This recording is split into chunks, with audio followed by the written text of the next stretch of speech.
thank you so much for 42 subscribers. Because I've reached that milestone, I've decided to add closed captioning to my videos, because who doesn't like closed captioning? And also in efforts to reach other people. So just when you think that the NFL is over and football is over, we are blessed with another 10 weeks of football. We had the Alliance of American Football, the AAF, and week 1 was a success. We needed something to relieve us from the boredom of Super Bowl 53, and we got just that. So let's do a recap of this weekend.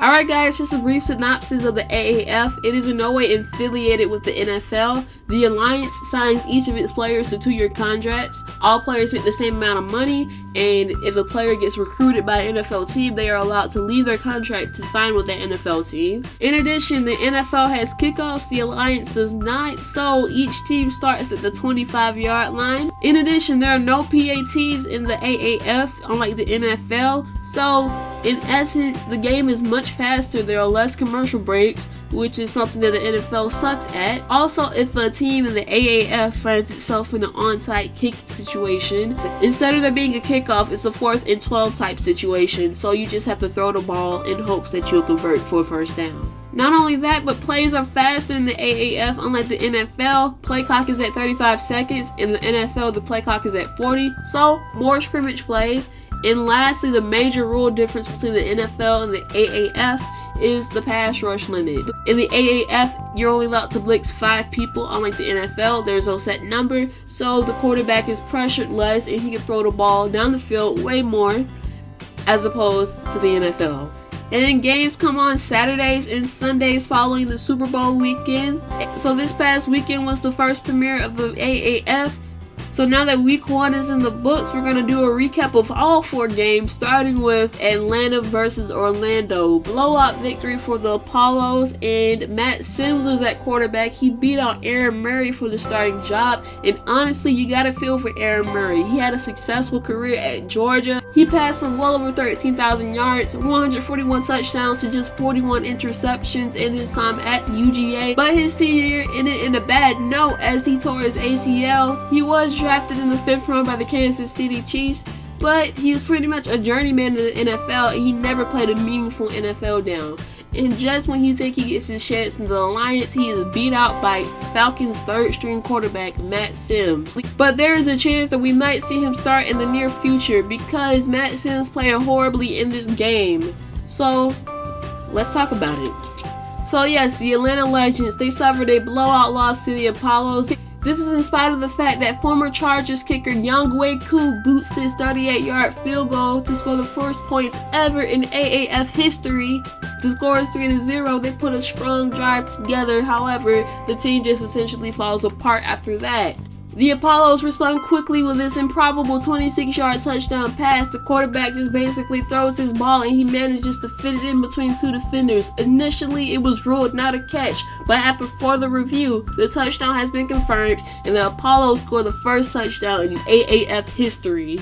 And in football games, you can't make mistakes, you can't be unlucky, you can't turn the ball over, and that's exactly what Matt Sims did as he throws his interception at the 35-yard line. This mistake leads to the Apollos scoring a touchdown on their next offensive series.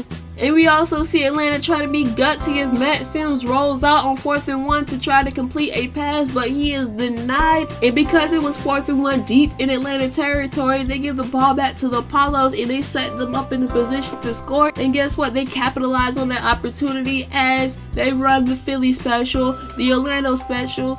Gilbert, the quarterback of the Apollos, does his best Nick Foles impression as he basically walks into the end zone untouched for the touchdown.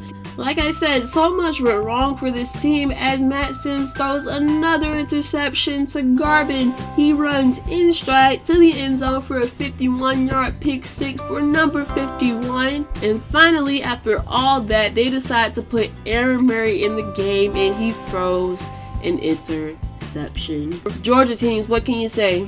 It never fails. The Apollos win 40-6 in dominating fashion.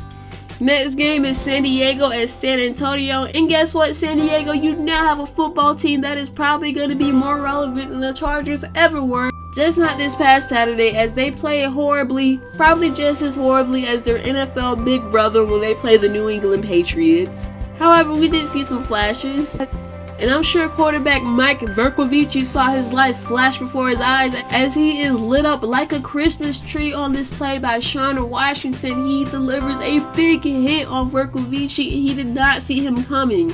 Lack of pocket awareness, dude.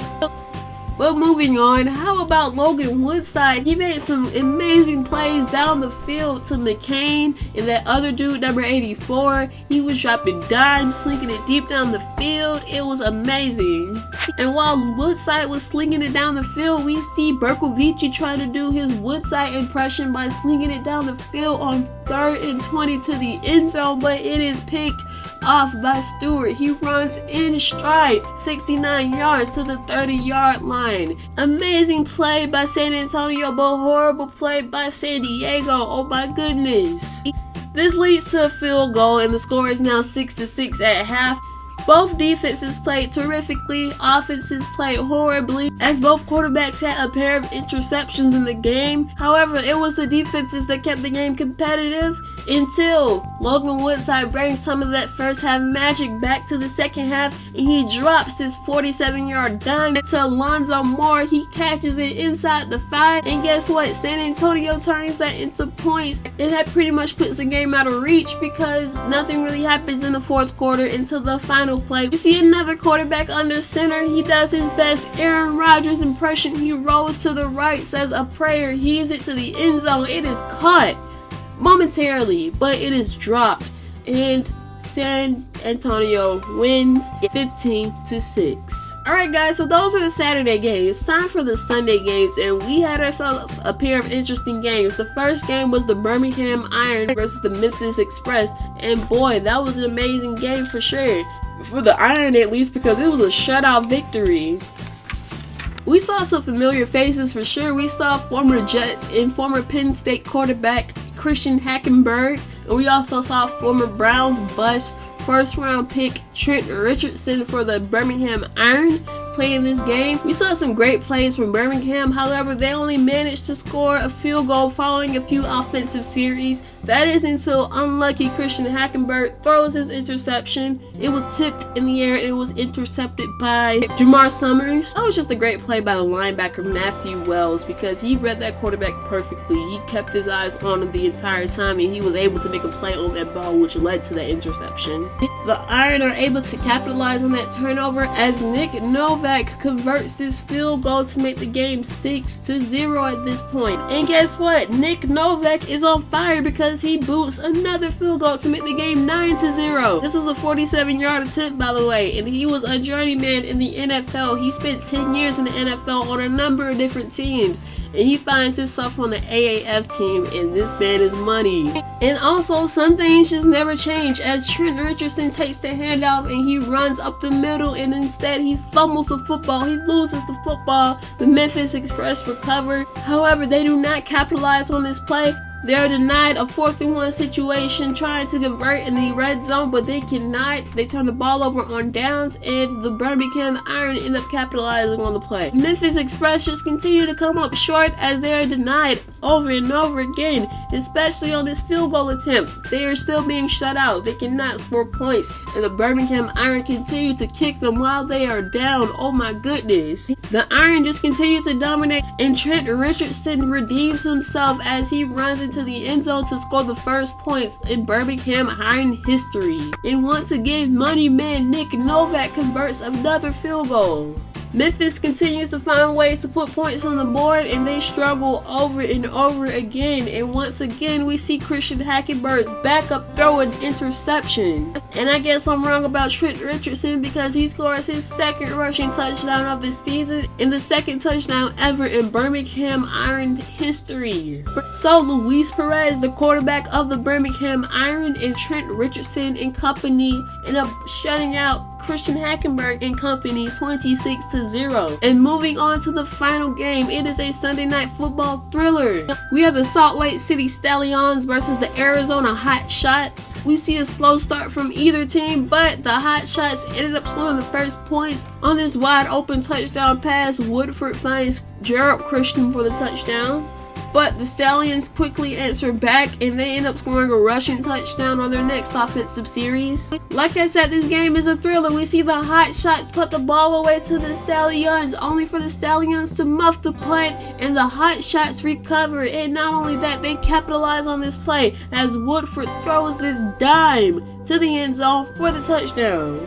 And it's caught by Rashard Ross. You're going to hear his name a lot. I know it for sure. Next offensive series for the Stallions is unlucky as Woodrum's pass is intercepted. He throws the ball deep down the field to double coverage. It is a jump ball and he pays for it because he is unlucky. Great play by Robert Nelson, and Arizona capitalizes on that turnover with a 53-yard Nick Folk field goal. And also, I just had to mention this. Woodford makes this pass on 3rd and 7. It is an improbable pass. There's no way he's going to catch it, but he catches it. Rashard Ross makes another amazing catch as he falls down to the ground. It is amazing. Oh my goodness. How did he pull that off?